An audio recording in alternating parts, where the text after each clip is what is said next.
प्यारे अधिवक्ता साथियों, सभी को हमारा प्यार भरा नमस्कार। आप सभी अधिवक्ता साथियों को एक ज़रूरी सूचना देते हुए आज का वीडियो शुरू कर रहा हूं।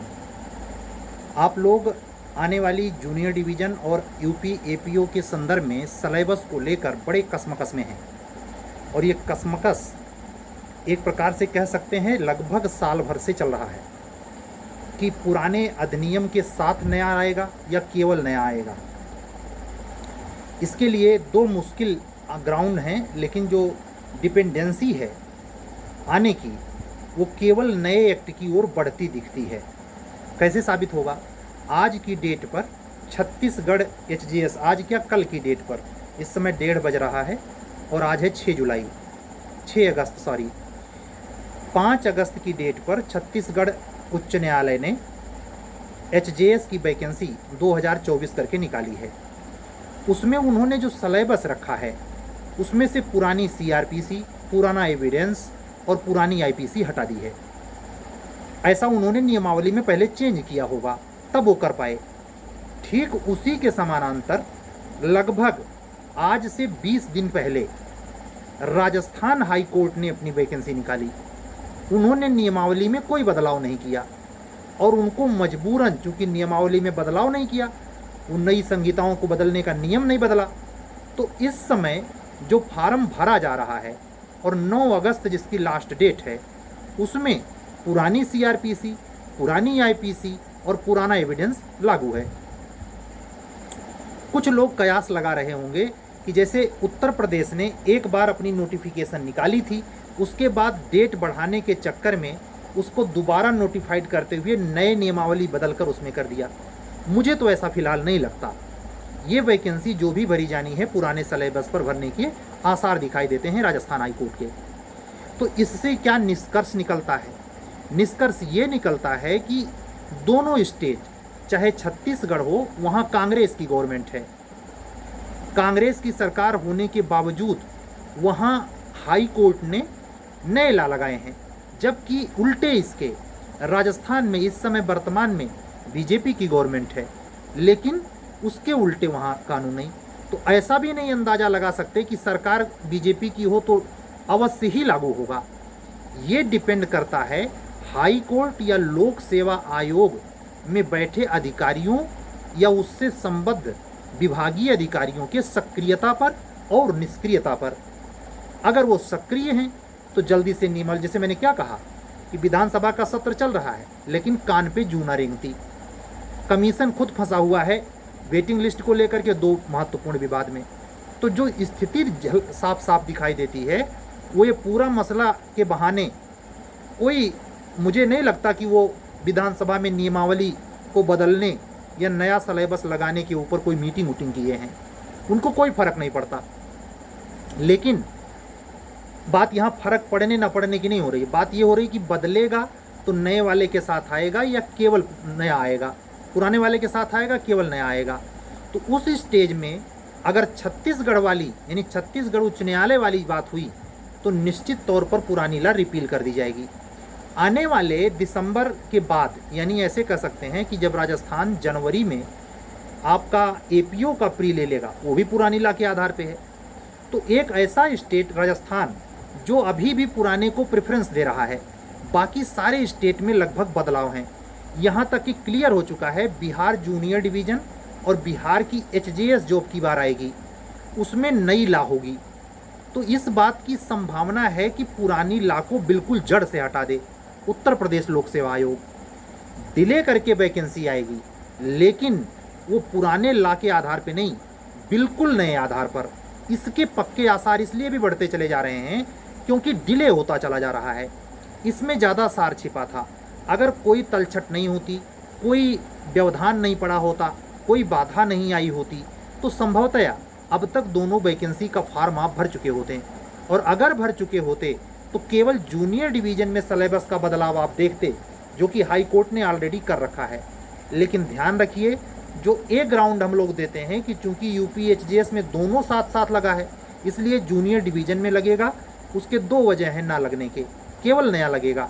उसकी वजह ये बन गई है कि जिस समय हायर जुडिशरी में माननीय उच्च न्यायालय इलाहाबाद ने दोनों लगाया उस समय असल में नया लॉ लागू ही नहीं था, यानी फरवरी मार्च जब वो नियमावली बदली गई उस समय रेगुलेशन डेट नहीं आई थी, लेकिन ये अंदाज़ा घोषित हो गया था, घोषणा हो चुकी थी कि 1 जुलाई से कानून लागू होगा। उसको ध्यान में रखते हुए हाई कोर्ट ने दोनों सब्जेक्ट उसमें डाल दिए। अब ये स्थिति नहीं है, 1 जुलाई से कानून लागू हो चुका है, FIR दर्ज हो रही हैं, जजमेंट उस पर आने लगे हैं। ऐसे में मुझे नील बटे सन्नाटा की तरफ जाता हुआ दिखाई देता है। यूपी लोक सेवा आयोग की आने वाली दोनों वैकेंसी में निर्विवाद रूप से केवल और केवल नई लॉ ही रखे जाने के आसार दिखाई देते हैं। ये बात दीगर है कि आपको नई लॉ पढ़ने में पुराना वाला बहुत मदद करेगा, और जो इसके लिए मैंने एक बहुत लंबी वीडियो बोली थी उसमें बोली गई बातों को आप अनुकरण में ला सकते हैं, उसका सहयोग कर सकते हैं, सहयोग ले सकते हैं। ये बात मुझे ज़रूरी थी, और साथ साथ ये भी सूचना देनी ज़रूरी थी जो हमारा ये वीडियो ऐसे प्रेडिक्टली अनप्रेडिक्टली या रैंडमली सुन रहे हैं, या जो हमारे लिसनर रेगुलर हैं, HJS का स्टूडेंट है और हमसे किसी भी टेस्ट सीरीज वगैरह कार्यक्रम से नहीं जुड़ा है, उनको भी ये पता चल जाए कि छत्तीसगढ़ HJS की वैकेंसी कन्फर्म हो गई है। उसका फॉर्म भरने की डेट वगैरह का पूरा विवरण वेबसाइट पे उपलब्ध है, आप देख सकते हैं, पढ़ के उसको भर सकते हैं। राजस्थान हायर जुडिशरी का जब डेट ख़त्म हो जाएगा, यानी 9 अगस्त के बाद तुरंत इमीडिएट हमारी प्रारंभिक परीक्षा के लिए, जो वहाँ 18 छोटे बड़े पेपर मिला के 18 पेपर पर वहाँ प्रीलिम्स टेस्ट आयोजित होता है। उस प्रीलिम्स टेस्ट में हमारे यहाँ की तरह वहाँ भी माइनस मार्किंग नहीं है, और अच्छी बात यह है कि वहाँ हिंदी लैंग्वेज के साथ साथ इंग्लिश लैंग्वेज यानी दोनों लैंग्वेज में प्रीलिम्स का पेपर आता है, बिहार की तरह केवल इंग्लिश माध्यम में नहीं। तो अगर जो बच्चे इसका फॉर्म भर रहे हैं या भर चुके हैं, अगर वहाँ के प्रीलिम्स के लिए हमारी सीरीज से जुड़ना चाहेंगे तो हमसे संपर्क कर सकते हैं। अगर जो जूनियर डिवीज़न की सीरीज आप भविष्य के लिए जो आने वाली है, अब मैं भी इसकी तैयारी कर रहा हूँ नई लॉ पढ़ने की, पढ़ा तो मैं रहा ही हूँ, BNSS में पढ़ा ही रहा हूँ, और BSA में मैं इस टॉपल के बाद मर्ज करके पढ़ाया भी हूँ। तो मुझे एविडेंस का कुछ हिस्सा और IPC का पूरा मैं नए को ही पढ़ाऊँगा, पुराने को अब नहीं पढ़ा रहा। पुराने से मैं मदद ज़रूर ले रहा, लेकिन आपको पढ़ाने के नाम पर नया पढ़ा रहा हूँ, और वही क्लास बच्चों तक जा भी रही है। इसी को ध्यान में रखते हुए हम आप सभी से आह्वान करते हैं कि अगर आप हमारे सीरीज या कार्यक्रम या क्लास से जुड़ना चाहते हैं, क्लास हमारी हिंदी माध्यम में उपलब्ध होती है, इतना मेरा व्यक्तिगत करियर है, नहीं तो मैं इसको इंग्लिश में भी अप्लाई कर देता। फिर भी ये कोशिश मेरी रहेगी कि नई लॉ जो तीनों हैं उसके क्लासेज को मैं दोनों माध्यम में उपलब्ध करा सकूं। अगर आप इन क्लासेज या सीरीज जो जूनियर डिवीज़न के लिए और HJS के लिए समान रूप से हर स्टेट के लिए उपलब्ध है, अगर आप जुड़ना चाहते हैं तो हमारा व्हाट्सअप नंबर गौर से सुने 7705090393। इस पर व्हाट्सअप मैसेज करने से हमारा आपका संपर्क बनेगा और हम कांटेक्ट नंबर आपको देंगे। फिर आपसे अगर बात जचेगी तो कंटिन्यू हो जाएंगे आप। यही प्रोसेस हमने रखा है मेंस की टेस्ट सीरीज़ के लिए भी। जैसे आपको जानकारी दूं कि जो छत्तीसगढ़ HJS की वैकेंसी आई है, उस छत्तीसगढ़ की HJS की वैकेंसी में प्रीलिम्स नहीं होता, डायरेक्ट मेंस होता है। उस डायरेक्ट मेंस को ध्यान में रखकर मेरी सीरीज उसके आखिरी डेट से कुछ पहले, यानी फॉर्म भरने की जो आखिरी डेट है, मैंने क्लियरली उसका आखिरी डेट संभवतः जो डेट एग्ज़ाम की दिखाई दे रहा है वो 10 नवंबर शायद है। अगर 10 नवंबर को वहाँ का मेंस होना है तो ये मान के चलिए कि सितंबर, अक्टूबर और 10 नवंबर को होना है। अगस्त चल ही रहा है, तो 15 अगस्त के बाद, आज ही मैं उसकी घोषणा कर रहा हूँ, 15 अगस्त के बाद छत्तीसगढ़ HJS का मेंस का टेस्ट सीरीज उपलब्ध रहेगा। आज है 6 अगस्त, यानी हमें 10 दिन का समय चाहिए। 10 दिन के बाद सारे पेपर उपलब्ध होंगे मेंस के, जितने पेपर हैं, ड्राफ्टिंग, प्लीडिंग, वहाँ का रेंट कंट्रोल, वहाँ का एक्साइज एक्ट, जो HJS के सिलेबस में है। सिलेबस आप गौर से देख लेंगे, उस सिलेबस के अकॉर्डिंग हमारी मेंस की टेस्ट सीरीज में, इसके पहले अगर आप छत्तीसगढ़ का HJS दे चुके हैं, इंटरव्यू फेस किए हैं, नहीं हुआ है, और मेंस स्तर पर आप अपनी कमी पाते हैं, क्योंकि छत्तीसगढ़ और राजस्थान क्रमशः 30 और 20 नंबर के इंटरव्यू वाले राज्य हैं। अब की बार उत्तर प्रदेश ने भी अपने इंटरव्यू के नंबर की सीमा को कम किया है, 200 के बजाय 100। लेकिन वो स्टेट बहुत ही कम नंबर में मतलब इंटरव्यू करवाते हैं। 30 नंबर में राजस्थान कंप्लीट करवा देता है, 20 नंबर का मात्र इंटरव्यू होता है उसमें छत्तीसगढ़ में उच्चतर न्यायिक सेवा में। तो ये महत्वपूर्ण सूचनाएं थीं। इससे रिलेटेड किसी भी कार्यक्रम से जुड़ने में अगर आपको इंटरेस्ट है तो मेरा नंबर एक बार पुनः सुन सकते हैं, 7705090393। और मैं सभी बच्चों को उत्तराखंड की जो तैयारी कर रहे हैं सबसे अनुग्रह करूंगा विनम्रतापूर्वक कि अब आप बगैर देरी के पूरी ताकत से तीनों नैला पर, मीडियम आपका कुछ भी हो, विधिवत ढंग से पढ़ाई शुरू करें, देरी न करें।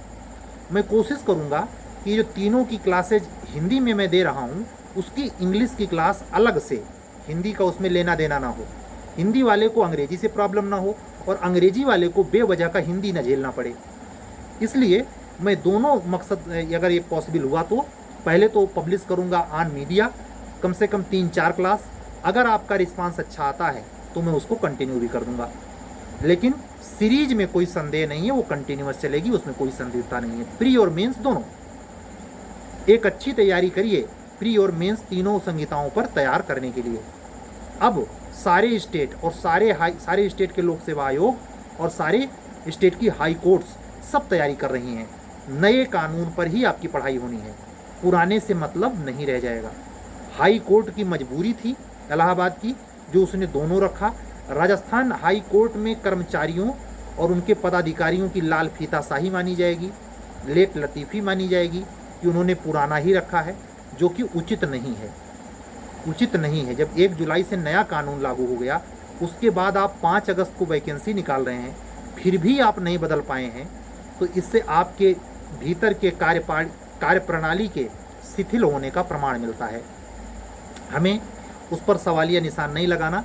जो हमारे सामने अवसर उपलब्ध है, एक प्रकार से ऐसे कह सकते हैं, अगर आने वाले समय में आकस्मिक कोई बड़े बदलाव राजस्थान हाईकोर्ट नहीं करता है तो इस बात के देखिए कितना बढ़िया ग्राउंड बना हुआ है कि राजस्थान स्टेट अकेला स्टेट है कि जब ये कानून लागू हो चुका है तो आपसे राजस्थान जुडिशरी लोअर पुरानी विधि के आधार पर ले चुका है प्री, राजस्थान का एपीओ पुरानी विधि के आधार पर वो लेगा, और राजस्थान का एचजेएस भी पुरानी विधि के आधार पे, यानी जिन्होंने पुरानी विधि पढ़ रखी है बहुत और फाइनल नहीं हो पाया, उनको आखिरी प्रयोग करने के लिए स्टेट जो है, एक प्रकार से कह सकते हैं इस समय झारखंड भी पुराना ही लेकर के मेंस ले रहा है, इस समय पुराने के आधार पे बिहार भी मेंस लेगा, इस समय पुराने के आधार पर छत्तीसगढ़ भी मेंस ले रहा जूनियर डिवीज़न का। तो एक प्रकार से कह सकते हैं कि अगले महीने के यानी 2025 के अगस्त तक ये सारे परिणाम फाइनल होंगे, मेंस होगा, इंटरव्यू होगा, कम से कम होली 2025 तो आ ही जाएगा। और होली 2025 के बाद जिसका विज्ञापन आएगा, चाहे किसी भी स्टेट का हो, किसी भी माध्यम में हो, उस पर सारी ला तीनों की तीनों नई हो जाएगी। ये बीच में जो थोड़ा बहुत लाभ लेने का मौका मिला है, जहां मिले उठा लीजिए। ये आपके कूटनीतिक रणनीतिक दिमाग के आधार पर तय किए गए लक्ष्य पर निर्भर करेगा। ऐसा नहीं कि हम कह रहे हैं तो कूद पड़िए। आपकी स्टेमिना क्या कहती है, आपकी नए पुरानी की तैयारी में क्या लोचा है, कितनी परिपक्वता हासिल कर चुके हैं आप नए में, ये क्लियर कट माने। आज का वीडियो बहुत लंबी नहीं रखूँगा, 20 मिनट के अंदर बात समाप्त हो जाएगी, 15 मिनट होने वाले हैं। मैं इतना ही आपसे कहूँगा कि यूपी को ध्यान में रखते हुए अगर आप तैयारी कर रहे हैं, चाहे जूनियर डिवीज़न या एपीओ के लिए, कमर कस लीजिए। केवल और केवल नई लापे ही जो बदलाव हुए हैं सवाल आएंगे, पुराने के साथ नहीं आने के आसार ज़्यादा हो गए हैं। इस पर कहते नहीं कि एक मॉलिब्डेनम जो अभिकर्मक बोलते हैं हिंदी में, उत्प्रेरण जो रासायनिक अभिक्रिया है उसकी गति को बढ़ा देता है अभिकर्मक, उसी में एक तत्व होता है मॉलिब्डेनम, है ना। उस तरीके का मॉलिब्डेनम की भूमिका निभा रहा है सोचने के लिए, समझने के लिए छत्तीसगढ़ उच्च न्यायालय के द्वारा निर्गत 5 अगस्त 2024 की एचजेएस की वैकेंसी में दिए गए सिलेबस के आधार पर, जिसमें उन्होंने पुरानी ला हटा दी है। ठीक है, तो ये जानते हैं वो ऐसे ही एकाएक नहीं कह सकते, उसके लिए नियमावली बदलनी पड़ती है। जैसे आपको ये सूचना वायरल मिल गई होगी कि बिहार जूनियर डिवीज़न के लिए और एचजीएस के लिए नियमावली बदली गई, ऐसे ही आने वाले समय में उत्तर प्रदेश के एपीओ के लिए, और जे के लिए तो ऑलरेडी बदल दिया गया है, एपीओ के लिए जो बदलाव होगा वो जब भी प्रस्ताव पास होगा वो भी वायरल होगा, और जब बदल जाएगा तो वायरल होएगा। तो इसमें समय टेकिंग लगने वाला है, यानी अगस्त के बाद भी डिले होने के आसार दिखाई देते हैं। उत्तर प्रदेश का कार्मिक मंत्रालय, अभियोजन विभाग सब केवल टकटकी लगाए देख रहे हैं कि इलाहाबाद उच्च न्यायालय वेटिंग वाले प्रकरण में क्या जजमेंट देगा, इलाहाबाद उच्च न्यायालय जो जूनियर डिवीज़न में कापी बदलने का प्रसंग प्रकाश में आया था उसमें क्या जजमेंट देगा, और आप सभी की निगाहें भी उस पर टिकी हुई हैं। वक्त का इंतज़ार कीजिए, लेकिन पढ़ते रहिए, नई लॉ को फोकस करके विधिवत पढ़िए। समय बदल चुका है, आने वाले समय में तस्वीरें बदलेंगी। और आप अगर आपने राजस्थान एपीओ अप्लाई कर रखा है, राजस्थान जे का मेंस देने जा रहे हैं, छत्तीसगढ़ जे का मेंस देने जा रहे हैं, बिहार जे का मेंस दे के आए बैठे हुए हैं, इन सारे स्टेट में और राजस्थान का एपीओ अगर आपको भविष्य में देना है तो आपको पुरानी लॉ पर अपनी तैयारी का परीक्षण करने का भूतपूर्व मौका है।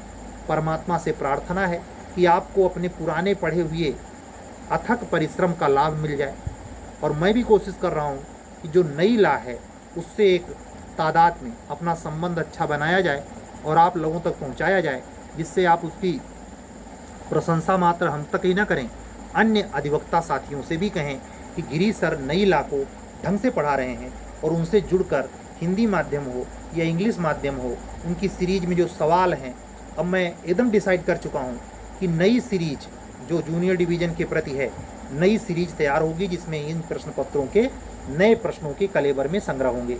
उसको आप एक प्रकार से कह सकते हैं 1 सितंबर से पाएंगे।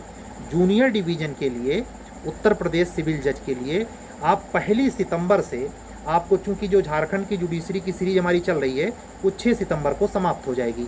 मैं 1 सितंबर से कॉन्ट्रैक्ट का नया पेपर जो 2024 के फ्रीक्वेंसी में रहेगा, जो सीरीज में कनेक्ट हो चुके हैं, अगर दोबारा भी जुड़ने के लिए इंटरेस्टेड हैं तो उनके लिए, या जो अब जुड़ेंगे उनके लिए वो नया प्रश्न पत्र ही जाएगा, पुराना वाला नहीं। ये मेरी एक अपनी प्रायोगिक कोशिश है जिससे आपको आने वाली वैकेंसीज़ में अत्यधिक मात्रा में लाभ प्राप्त हो।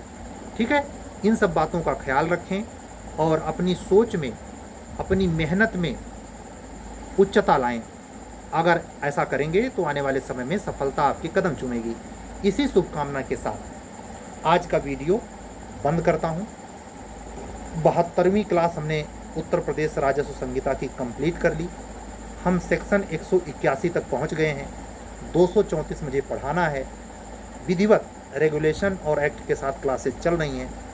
मैं तो ऐसा अंदाज़ा लगाता हूं जितने में मैंने केवल राजस्व संहिता अभी तक पढ़ाई है 72 क्लास में, इतने में पूरा एचजीएस पढ़ा दे रहे हैं, और फीस उनकी 45,000 के नीचे नहीं है। वो आपसे पूरा ले भी रहे हैं, आप शौक से दे भी रहे हैं। आपको ये बड़ी बड़ी गलतफहमी है कि आपका सिलेक्शन हो जाएगा, हम यहीं रहेंगे, आप भी यहीं रहेंगे। देखिएगा कैसे क्या होता है। आपको बहुत बाद में पता चलेगा कि आप ठगी के शिकार हुए हैं। वक्त रहते चेतिए, सेल्फ स्टडी कीजिए, वो भी डेप्थ में जाकर। अगर आप किसी से जुड़िए तो भी भरोसा अपने आप पे रखिए, उस कोचर पर नहीं। इन सब बातों का ख्याल रखते हुए अगर आप अध्ययन करेंगे तो तीनों प्रक्रिया में से किसी भी, तीनों प्रकार की कैटेगरी में से किसी भी कैटेगरी का एग्ज़ाम दे रहे हों, चाहे एपीओ का, चाहे एडीपीओ एपीपी का, चाहे आप पीसीएसजे जूनियर डिवीज़न का, चाहे हायर जुडिशरी का, इन तीनों में से किसी में आपको ज़्यादा देर तक इंतज़ार नहीं करना पड़ेगा। ये सावधानी, ये निश्चिंतता के साथ, ईमानदारी के साथ आपका धैर्यपूर्वक पढ़ा जाना आपके सफलता के मार्ग निश्चित सुनिश्चित करेगा। मैं दृढ़ यकीन के साथ कह रहा हूँ। ठीक है, आप सभी अधिवक्ता साथियों को जो हमारे चैनल पर बिल्कुल नए हैं, हमारे चैनल को सब्सक्राइब करने, लाइक करने और अन्य सीरियस अधिवक्ता मित्रों तक शेयर करने की आकांक्षा करता हूं, और आप ये से उम्मीद करता हूं कि आप हमारे चैनल पर जुड़कर हमारे कार्य को अपना जो स्नेह दे रहे हैं उसके लिए आप हमारा आभार स्वीकार करें।